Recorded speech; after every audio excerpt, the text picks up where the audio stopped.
পহেলা বৈশাখের দিনে হাসনাত আব্দুল্লাহ আওয়ামী লীগের নেতার বাড়িতে কি করছেন? চট্টগ্রামের সাবেক মেয়র মঞ্জুর আলমের বাড়িতে হাসনাত আব্দুল্লাহর কাজ কি?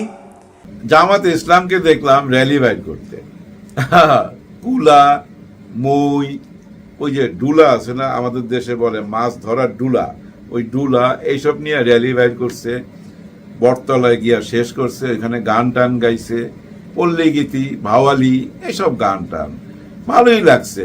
ছাত্র শিবিরও ছিল। আমেরিকান জাউরামো, এদিকে আমরা জানি এই রাষ্ট্রটা একটা জাউরা রাষ্ট্র, দেশ হিসাবে সবচেয়ে নবীন কিন্তু মারাত্মক জাউরা এবং হিংস্র। এই জাউরা রাষ্ট্রের লেসপেন্সার বাংলাদেশের বিএনপি সরকার, তেল কিন্তু পারমিশন নেয় এদের। আসসালামু আলাইকুম, নতুন একটি নিউজে আপনাকে স্বাগতম। বাংলাদেশের বর্তমান রাজনৈতিক পরিবেশ ও পরিস্থিতি প্রেক্ষাপটে নতুন একটি ভিডিও নিয়ে আমি উপস্থিত হয়েছি, যার শুরু অংশগুলো দেখে আপনি বুঝতে পেরেছেন আজকের ভিডিওটি কতটুকু গুরুত্বপূর্ণ ও তথ্যবহুল আলোচনা হতে চলেছে। আশা করব ভিডিওটি না টেনে শুরু থেকে শেষ পর্যন্ত দেখার, তাহলে অবশ্যই ভিডিওটির মূল রহস্য জানতে পারবেন। দর্শক, দেরি না করে চলুন ভিডিওটি দেখে আসি। তার আগে বলবো, যারা এখনো পর্যন্ত আমার এই চ্যানেলটি সাবস্ক্রাইব করেননি তারা সাবস্ক্রাইব করে পাশে থাকা বেল আইকনটি বাজিয়ে রাখবেন, আর যারা ইতিমধ্যে সাবস্ক্রাইব করেছেন তাদেরকে অসংখ্য অসংখ্য ধন্যবাদ। দর্শক, ভিডিওটিতে একটি লাইক দিয়ে ভিডিওটি ধারাবাহিকভাবে বিস্তারিত আলোচনা দেখে আসি। চট্টগ্রাম সিটি কর্পোরেশনের সাবেক মেয়র মঞ্জুর আলমের সঙ্গে সৌজন্য সাক্ষাৎ করতে গিয়ে জুলাই যোদ্ধাদের তোপের মুখে পড়েছেন এনসিপি নেতা এবং কুমিল্লা 4-এর এমপি হাসনাত আব্দুল্লাহ। আজকে নগরের কাট্টলি এলাকায় মঞ্জুর আলমের বাসভবনে গিয়ে সাক্ষাৎ করেন তিনি। খবর পেয়ে মঞ্জুর আলমের বাসভবনের সামনে অবস্থান নেন একদল লোক। তারা নিজেদের জুলাই যোদ্ধা বলে পরিচয় দেন। তারা বেশ কিছুক্ষণ হাসনাত আব্দুল্লাহকে ঘিরে রাখেন এবং বিভিন্ন প্রশ্ন করেন। এই সময় তাদেরকে শান্ত করার চেষ্টা করেন হাসনাত। প্রত্যক্ষদর্শী কয়েকজন জানিয়েছেন, সাক্ষাৎ শেষে হাসনাত আব্দুল্লাহ ওই বাসা থেকে বের হওয়ার পর তাকে নানা প্রশ্ন করেন জুলাই যোদ্ধারা। এর মধ্যে সামাজিক যোগাযোগ মাধ্যমে ছড়িয়ে পড়া ভিডিওতে দেখা যায় মঞ্জুর আলমের বাসার সামনে হাসনাত আব্দুল্লাহকে ঘিরে কয়েকজন ব্যক্তি দাঁড়িয়ে আছেন। এ সময় একজন হাসনাত আব্দুল্লাহকে প্রশ্ন করেন, আপনি আওয়ামী লীগের দোসরের বাসায় কাজ কি আপনার? আপনি একজন জুলাই যোদ্ধা, সংসদে দাঁড়িয়ে আওয়ামী লীগ নিষিদ্ধ করার কথা বলছেন, তাহলে আওয়ামী লীগের দোসরের বাসায় কেন আপনি? আরেকজন জানতে চান, কেন আপনি স্বৈরাচারের দোসর হিসেবে অভিযুক্ত ব্যক্তির সঙ্গে বৈঠক করতে এসেছেন? পরীক্ষিত দোসরের সঙ্গে সাক্ষাতের উদ্দেশ্য কি এবং আওয়ামী লীগের একজন নেতার বাসায় উপস্থিতির কারণ কি? একই সঙ্গে তারা বিভিন্ন স্লোগান দিতে থাকেন। এ সময় হাসনাত তাদেরকে হাত নাড়িয়ে শান্ত করতে চেষ্টা করেন। পরে একজন এসে বিক্ষুব্ধ ব্যক্তিদের সরে যেতে বলেন। প্রত্যক্ষদর্শীরা বলেন যে সাবেক মেয়রের বাসায় উপস্থিত হচ্ছেন, এই খবর পেয়ে তারা সেখানে জটলা করেন। এ ব্যাপারে চট্টগ্রাম মহানগরের ছাত্রদলের আহ্বায়ক সাইফুল ইসলাম তিনি বলেন, একজন জুলাই যোদ্ধা হাসনাত আব্দুল্লাহ এমপি কি কারণে সাবেক আওয়ামী লীগের এই নেতার বাড়িতে গেছেন তা আমাদের বোধগম্য নয়। এনসিপির চট্টগ্রাম মহানগরের সমন্বয়কারী সদস্য এবং মিডিয়া সেলের প্রধান সমন্বয়কারী রিদওয়ান হৃদয় সাংবাদিকদের বলেছেন, হাসনাত আব্দুল্লাহ মূলত ব্যক্তিগত কাজে চট্টগ্রামে এসেছিলেন। এ সময় সাবেক মেয়র মঞ্জুর আলমের আমন্ত্রণে সাড়া দিয়ে তার সঙ্গে সৌজন্য সাক্ষাৎ করেন। এর বেশি কিছু নয় এমনটা তিনি বলছেন যে আগামীর রাজনীতি হবে সৌহার্দ্যপূর্ণ। এখানেই প্রশ্ন, আগামীর রাজনীতি যদি সৌহার্দ্যপূর্ণ হয় তাহলে বিগত 1.5 বছরেরও বেশি সময়, বিশেষ করে প্রফেসর ইউনূসের আমলে আপনারা কি সৌহার্দ্যপূর্ণ রাজনীতির কোনো নজির স্থাপন করেছেন, নাকি আপনারা গোপালগঞ্জে গিয়ে বঙ্গবন্ধুর কবর রচনা করতে চেয়েছেন? এখানেই প্রশ্ন। আগামীর রাজনীতি যদি সৌহার্দ্যপূর্ণ হয় তাহলে বিগত 1.5 বছরেরও বেশি সময়, বিশেষ করে প্রফেসর ইউনূসের আমলে আপনারা কি সৌহার্দ্যপূর্ণ রাজনীতির কোনো নজির স্থাপন করেছেন, নাকি আপনারা গোপালগঞ্জে গিয়ে বঙ্গবন্ধুর কবর রচনা করতে চেয়েছেন? গোপালগঞ্জের মানুষ এটাকে উস্কানি হিসেবে দেখেছে, গোপালগঞ্জে গিয়ে বঙ্গবন্ধুর কবর উপড়ে ফেলার একটা চক্রান্ত হিসেবে দেখেছে। তারপরে আর্মির এপিসিতে চড়ে পালিয়ে আসতে বাধ্য হয়েছেন। এই ঘটনাগুলো ঘটেছে এবং প্রফেসর ইউনূসের আমলে হিংসার চাষাবাদ করা, মানে পরমত সহিষ্ণু না হওয়া, অন্য বিরোধী মতকে দমন করা, তাদের উপরে মত তৈরি করা, এই ব্যাপারগুলো তো আপনারাই করেছেন। আওয়ামী লীগের কারো সঙ্গে একজনের যদি কোনো সম্পর্ক থাকে তাহলে তাকে যাচ্ছে তাই ভাবে আক্রমণ করেছেন, কথাতে, কাজে, শারীরিকভাবে, বহুভাবে। আজকে যখন আপনি আওয়ামী লীগের এই নেতার বাড়িতে গেলেন তখন মানে কৈফিয়তে বলছেন যে আগামীর রাজনীতি হবে সৌহার্দ্যপূর্ণ রাজনীতি। এটা সৌজন্য ব্যক্তিগত সাক্ষাৎ ছিল। আওয়ামী লীগ নেতার সঙ্গে আপনার কি ব্যক্তিগত সাক্ষাৎ থাকতে পারে? অন্যের বেলায় আওয়ামী লীগ হয়ে যাবে ফ্যাসিস্ট, আর আপনার বেলায় সৌহার্দ্যপূর্ণ সম্পর্ক আপনি তৈরি করবেন, এই দ্বিচারিতা রেখে তো রাজনীতি করা যাবে না। এখন মানে শোনা যাচ্ছে যেটা, সাবেক মেয়র মঞ্জুর আলম বলেছেন, সংসদ সদস্য এনসিপি নেতা হাসনাত আব্দুল্লাহ চট্টগ্রামে এসেছিলেন, পরে তিনি আমার বাসায় আসেন, বাসায় তার সঙ্গে সৌজন্য সাক্ষাৎ হয়েছে, এর বেশি কিছু নয়। কিন্তু বিভিন্ন দিকে শোনা যাচ্ছে যে আসন্ন যে সিটি কর্পোরেশন নির্বাচন, চট্টগ্রামের সিটি কর্পোরেশন নির্বাচন, সেখানে এই মঞ্জুর আলমকে এনসিপির প্রার্থী করার ব্যাপারে এদের মধ্যে আলোচনা হওয়ার জন্যই চট্টগ্রামে ছুটে গিয়েছিলেন হাসনাত আব্দুল্লাহ এবং ছুটে গিয়ে সেই বৈঠকটা করেছেন। আমার মনে হয় যে চরম একটা বোকামি হয়েছে তার।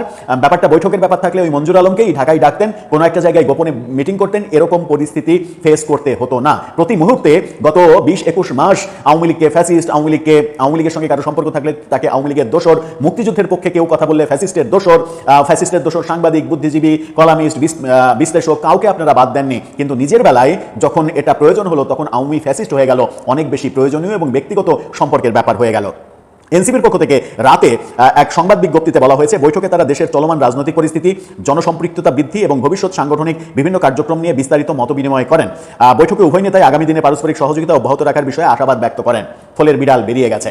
আওয়ামী লীগের দোসরের সঙ্গে, আওয়ামী লীগের নেতার সঙ্গে কি দ্বিপাক্ষিক মিটিং হবে? কেন আওয়ামী লীগের নেতার সঙ্গে, এই ফ্যাসিস্টের সঙ্গে আপনি জনসম্পৃক্ততা বৃদ্ধি, রাজনৈতিক পরিস্থিতি, ভবিষ্যৎ সাংগঠনিক বিভিন্ন কার্যক্রম এগুলো নিয়ে মতামত মানে আদান প্রদান করবেন? তার মানে আওয়ামী লীগ যখন আপনার এনসিপি করবে তখন সে আর ফ্যাসিস্ট না, আগামীতে তাকে এনসিপি করানোর যে প্রক্রিয়া চলছে সেই প্রক্রিয়ায় সে আর ফ্যাসিস্ট থাকবে না। যেমনটা এই হাসনাত আব্দুল্লাহ, যিনি এখন এনসিপির ডাকসাইটি নেতা এবং এমপি, তিনি যে একসময় ছাত্রলীগ করতেন এবং আওয়ামী লীগ, বঙ্গবন্ধু শেখ হাসিনা এগুলো নিয়ে ফেসবুক পোস্ট, পত্রিকায় লেখালেখি, সাক্ষাৎকার এই ব্যাপারগুলো করেছেন যেগুলো তাদের ফেসবুক ওয়ালেই এখনো পাওয়া যায়। তার মানে তারা তাদের বেলায় এই ব্যাপারটা প্রযোজ্য নয়। তারা একসময় যে আওয়ামী লীগ করতেন সেগুলো দোষের কিছু নয়, কিন্তু তাদের বিপক্ষে যদি আওয়ামী লীগের সমর্থক কেউ থাকে সে হচ্ছে ফ্যাসিস্ট। তার পক্ষে যদি চলে যায় সে আর তখন ফ্যাসিস্ট না, সে হয়ে যায় পুত পবিত্র।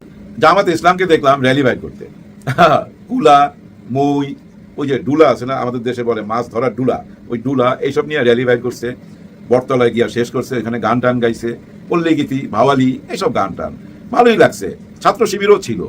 দেখেন এইসব কালচার কিন্তু গত সরকার যে ছিল না ওই আমলেও দেখি নাই। কিন্তু ইউনূসের আমলে, ইউনূস সরকার যখন ছিল তখনও কিন্তু একটা পয়লা বৈশাখ গেছিল, তখনও কিন্তু দেখি নাই। তখন এসব নিয়ে বিতর্ক চলতেছিল, ওই যে মূর্তি টুর্তি কে কেমনে কি বলবে, এটার নাম মঙ্গল না আনন্দ, কি মিছিল, কি র্যালি, হাবি জাবি, এইসব নিয়েই আলোচনা হয়েছে। কিন্তু এবার সুন্দরভাবে পার হয়েছে।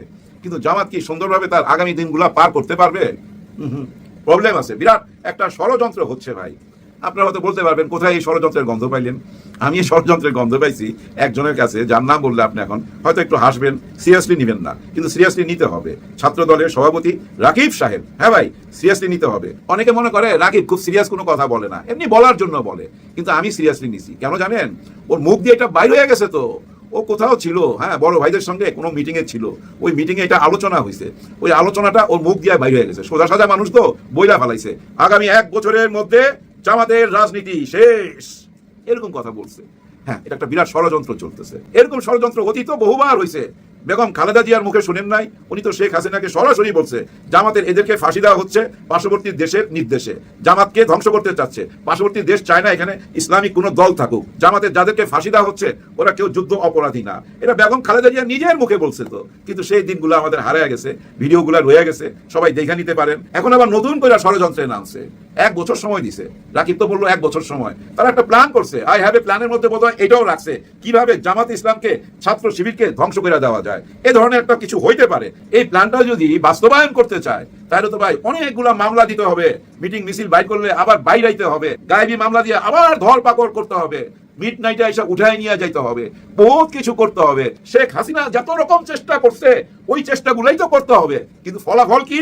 ফলাফল 5ই আগস্টে, 2024-এর 5ই আগস্টে আমরা পাইয়া গেছি। সো এটা নিয়ে কোনো চিন্তা করার কিছু নাই। যে যত রকম ষড়যন্ত্র করুক না কেন, কোনো কিছুই গোপন থাকবে না, সব সামনে চলে আসবে। তবে এত তাড়াতাড়ি সামনে আসবে এইটা কল্পনা করতে পারি নাই। হ্যাঁ ভাই, ডিপ স্টেট যে এত তাড়াতাড়ি সামনে আসবে আগে বুঝি নাই। হঠাৎ ডিপ স্টেটের কথা বললাম কেন? ছায়া সরকারের কথা এই জন্য বললাম, দেখেন ভাই, একটা ছায়া সরকার চালাইবার জন্য আপনার লাগবে আর্মির বড় বড় কর্তাদের লাগবে, পুলিশের বড় বড় কর্তাদের লাগবে, র্যাবের বড় বড় কর্তাদের লাগবে, সচিবালয়ের মধ্যে যারা সচিব আছে একদম পণ্ডিত তাদেরকে লাগবে। এইসব দেশের মাথা নিয়েই তো একটা ডিপ স্টেট হয়। কিন্তু ডিপ স্টেটের কিন্তু চাকা আছে, সেটা কি দিয়া চলে? টাকা দিয়া চলে। টাকার টাকা লাগাইতে হবে। সে টাকা কারা দেয়? ওই টাকা যারা দেয় তারাই ডিপ স্টেট চালায়। দেখেন এস আলম, ওনার নাম আপনারা বারবার শুনছেন না? গত 2 বছর ওনাকে আমরা কিভাবে চিনলাম? প্রত্যেকটা চ্যানেলে প্রত্যেকটা কন্টেন্ট ক্রিয়েটার কি তুইলা ধরলো, ওনার লুটপাটের ইতিহাসই তো তুইলা ধরলো। এই ইসলামিক ব্যাংকে কিভাবে ধ্বংস করছে, সাথে আরো 4-5টা ব্যাংকে কিভাবে উনি গিলা খাইছে। আর ওনার মাধ্যমেই তো ভাই 60 থেকে 62,000 কোটি টাকা এই দেশ থেকে পাচার হয়েছে। উনি সিঙ্গাপুরে এক রাজপ্রাসাদ বানাইছে, ওইখানে থাকে, ওইখান থেকে চার্টার প্লেনে দিল্লি আইসা শেখ হাসিনার সাথে আলাপ করে আবার চলে যায়। এগুলাই তো শুনে আসতেছি। এখন ওই লোকটাকেই কেন দরকার হইলো? তার মানে ষড়যন্ত্রের গন্ধ পাচ্ছি। হ্যাঁ ভাই, ষড়যন্ত্রের গন্ধ পাচ্ছেন না? কয়েকদিন আগে শিরিন শারমিনকে কেন ধরলো, 5 দিন রাখলো, আবার ছাইরা দিল। আবার এদিকে এস আলমকেই আনতে হচ্ছে, ওই ব্যাংকে, যে ব্যাংকের টাকার জন্য মানুষকে দেখছি হাহাকার করতে ভাই, 5 লক্ষ টাকার জন্য অনেকে কাঁদতে দেখছি চিটাগাঙ্গে, অনেকের ভাই জীবন তছনছ করে দিছে এই ব্যাংকগুলা। এই ব্যাংকে আবার গত 18 মাসে মানে ইউনূস সরকার একটা পজিশনে আনছে, লোন টোন করে একটা সাইজ তো করছে, মানুষের হাহাকার তো কমাইতে পারছে, ব্যাংকগুলো আবার চলতেছিল, ওইখানে আবার আগের মালিককে আনতে হবে কেন? এস আলম একা না ভাই, তার সাথে একটা গ্যাং আছে, পুরো 4-5 জনের, এরাই এই দেশটাকে লুইটা পুইটা খাইছে। এইটাই আমরা দেখছি এবং আমাদেরকে এটাই বোঝানো হয়েছে এস আলম একজন ভিলেন, এই দেশের ভিলেন। সেই ভিলেনকে আবার আনতে হবে কেন? ওই জন্যই ষড়যন্ত্রের গন্ধ পাচ্ছি। আর কোনো মানুষ নাই এই জগতে ভাই, যারা আপনারা বিএনপি করেন, আপনারা বুকে হাত দিয়া বলেন দেখতে কেমন লাগে? দেখতে ভালো লাগতেছে? দেখেন শিলং থেকে যখন সালাউদ্দিন সাহেব আসলো, আয়সা ওনার একটা গাড়ি ব্যবহার করছিল, মানে এস আলমের গাড়ি, সেটা নিয়ে আজ পর্যন্ত কথা চলতেছে।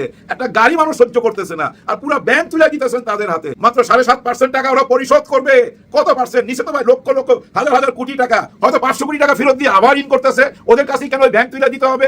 আমরা সন্দেহের চোখে দেখতে চাই। অটোমেটিক সন্দেহ চলে আসে তো, কিন্তু আমাদের মধ্যে সন্দেহ আসলে কি ঘোড়ার ডিম আসে যায় সরকারের? কিচ্ছু যায় আসে না। সরকার তো ভাই এখন পাবলিকের সাথে, হ্যাঁ ভাই, জনগণের সাথে প্রতিযোগিতায় নামছে। প্রায় 70% যে ভোট দিছে সেটা হিসাব করলে প্রায় 5 কোটি মানুষ এই হ্যাঁ ভোটে ভোট দিছে। এই 5 কোটি ভোটারের বিরুদ্ধে কি সরকার দাঁড়ায় গেল?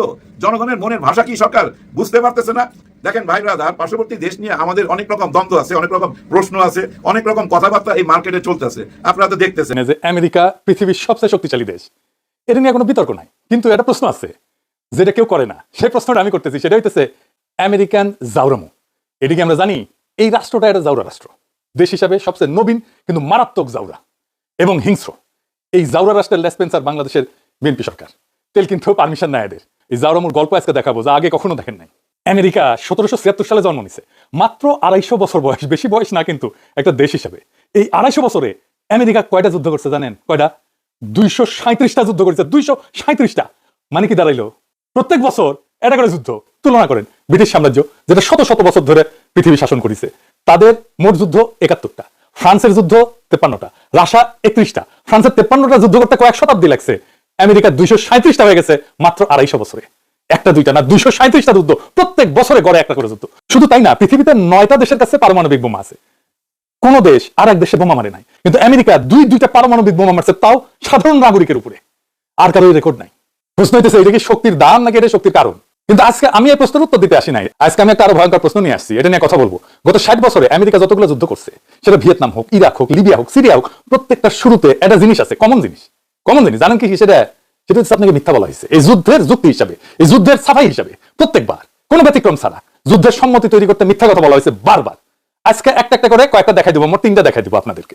কারণ এই ইতিহাস না জানলে আপনি বুঝবেন না, যখন এই জাউদারা পরের মিথ্যাটা বলবে সেটা কেমনে চিনবেন।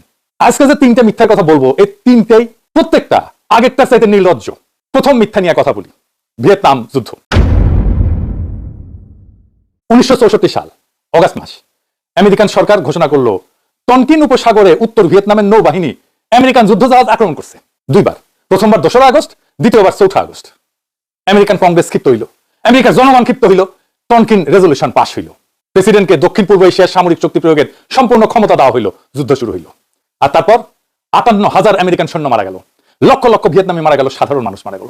তামা তামা করে দিল মাটি ভিয়েতনামের বোমা ফেলায়, পুরাই ফেললো পুরা ভিয়েতনাম। পুরো একটা প্রজন্ম ধ্বংস হয়ে গেল। কিন্তু সেই আক্রমণ, 4ঠা আগস্টের সেই দ্বিতীয় আক্রমণ কখনো ঘটেনি, বানানো, সম্পূর্ণ বানানো। পরে পেন্টাগন পেপারসে ফাঁস হলো, জানা গেল পুরোটা মিথ্যা ছিল। 1968 সালে বিশ্ব ব্যাংকের প্রেসিডেন্ট হয়েছিল, মানে তারা পুরস্কৃত করছিল আমেরিকা। এ কলে হার্ভার্ডের প্রফেসর ছিল, সবচেয়ে ইয়াং প্রফেসর ছিল। স্বাধীনতার পরে বাংলাদেশে আসছিল বিশ্ব ব্যাংকের প্রেসিডেন্ট হিসেবে। তাজউদ্দিনের সাথে দেখা করে কইছে, আপনার কিছু লাগবে, বিশ্ব ব্যাংকের সাহায্য লাগবে, আপনি চান?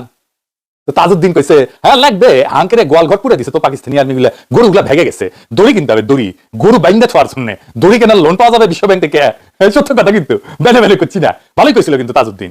আমেরিকান সরকার জানতো আক্রমণ হয়নি, কিন্তু যুদ্ধে যাওয়ার জন্য একটা অজুহাত দরকার ছিল, তাই অজুহাত তৈরি করা হইলো। তাইলে প্যাটার্নটা কি? ঘটনা বানাও, বয়ান নিয়ন্ত্রণ করো, ন্যারেটিভ বানাও, প্রশ্ন ওঠার আগেই বোমা ফেলো। এটা ষড়যন্ত্র তত্ত্ব না, এটা ডকুমেন্টেড ইতিহাস। আমেরিকার নিজের সরকারি কাগজপত্র এটা নিশ্চিত করছে। কিন্তু ভিয়েতনাম ছিল শুরু, আসল মাস্টারপিস তখন আসে নাই। এরপর আরেকটা গল্প বলি, কুয়েত যুদ্ধ। 1990 সালের অগাস্ট মাস, সাদ্দাম হোসেন কুয়েত দখল করলো। আমেরিকা চাইতেছিল হস্তক্ষেপ করতে, কিন্তু একটা সমস্যা হয়েছে কি, যে আমেরিকান জনগণের কোনো আগ্রহ ছিল না মধ্যপ্রাচ্যের মরুভূমিতে নিজেদের সন্তানদেরকে পাঠাবে, সৈন্য পাঠানোর বিপক্ষে। যুক্তি কাজ করতেছে না, তাই আমেরিকান সরকার কি করলো? জনগণকে তেল ক্ষেত্রের মানচিত্র দেখাইলো, হ্যাঁ না। অর্থনৈতিক বিশ্লেষণ দিল, আরে না। ভূরাজনৈতিক কারণ ব্যাখ্যা করলো, না কিছুই না। তারা এক অভাবনীয় কাজ করলো, একটা 15 বছরের মাইয়া দেখাইলো। অক্টোবর 1990 আমেরিকান কংগ্রেসের সামনে একটা মেয়ে এসে দাঁড়াইলো, নাম বলা হইলো, এর নাম হয়েছে নারিয়া। পরিচয় কুয়েতের একটা হাসপাতালের স্বেচ্ছাসেবী নার্স। ওই মায়েরা কানতে কানতে কানতে কইলো যে সে নিজের চোখে দেখিছে ইরাকি সৈন্যরা হাসপাতালের মাতৃসদনে ঢুকে নবজাতক শিশুদের ইনকিউবেটর থেকে টেনে হিসা বাইট করে মেঝেতে ফেলে মেরে ফেলিছে, আর শিশুগুলা ঠান্ডায় মেরে গেছে। কানতে কানতে কইছে ওই মাইয়া। ক্যামেরা ঘুরিচ্ছে, মেয়েটা কাঁপিচ্ছে, চোখ দিয়া পানি গড়াইতেছে। দেখেন সেই টেস্টিমনি, পাগল হয়ে গেল, দিন রাত একই ক্লিপ চালাইতে থাকলো, জনগণ উত্তেজিত হয়ে গেল, ফুসতে থাকলো। প্রেসিডেন্ট নিজে বারবার এই গল্প রিপিট করলো, জনগণের দ্বিধা রাতারাতি উবে গেল। তার জায়গায় আসলো অন্ধক্রোধ, সম্মতি তৈরি হলো, বোমা পড়লো, যুদ্ধ শুরু হলো। কিন্তু যুদ্ধ শেষ হওয়ার পর ডিফেন্স কন্ট্রাক্টররা সবকিছু ক্যাশ করে ফেলার পরে 1992 সালে চুপচাপ 70টা বেড়া এলো। নারী কোনো র্যান্ডম নার্স ছিল না, সে ছিল সাউদ আল সাবার মেয়ে, কুয়েতের রাষ্ট্রদূত আমেরিকায়। সে কোনোদিন কোনো ইনকিউবেটর দেখে নাই। সে গল্প পুরাটাই বানায় বলছে, তার কান্না, তার স্ক্রিপ্ট, তার কংগ্রেসে হাজিরা সবকিছু ডিজাইন করছিল পৃথিবীর সবচেয়ে বড় পাবলিক রিলেশনস ফার্মগুলোর একটা। তার নাম ছিল হিল অ্যান্ড নল্টন। সিসি কি লজ্জা! কুয়েতের একটা ফ্রন্ট গ্রুপ তাদের লক্ষ লক্ষ ডলার দিছিল আমেরিকান জনগণের বিরুদ্ধে একটা সাইকোলজিক্যাল অপারেশন চালাইতে। জনার ম্যাককার্থার, আমেরিকার হারপাস ম্যাগাজিনের প্রেসিডেন্ট এবং পাবলিশার, সাংবাদিক এবং লেখক, উনি নিজে 1992 সালে নারীর আসল পরিচয় উদ্ঘাটন করেন এবং নিউ ইয়র্ক টাইমসে সেটা প্রকাশ করে দেন। এই বিষয়টা পুরো বই লিখছেন তিনি, second front, censorship and propaganda in the 1991 Gulf war, যেটাতে গালফ ওয়ারের পুরো প্রোপাগান্ডা মেশিন বিস্তারিত ডকুমেন্ট করা আছে। এই কাজের জন্য উনি একটা পুরস্কার পাইছিলেন। তাহলে প্যাটার্নটা কি? 3টা যুদ্ধ, 3টা মিথ্যা, একই ফর্মুলা। ভিয়েতনাম একটা আক্রমণ বানাও যেটা কখনো ঘটেনি, বয়ান নিয়ন্ত্রণ করো, ন্যারেটিভ বানাও, প্রশ্ন ওঠার আগে একই কাজ করলো।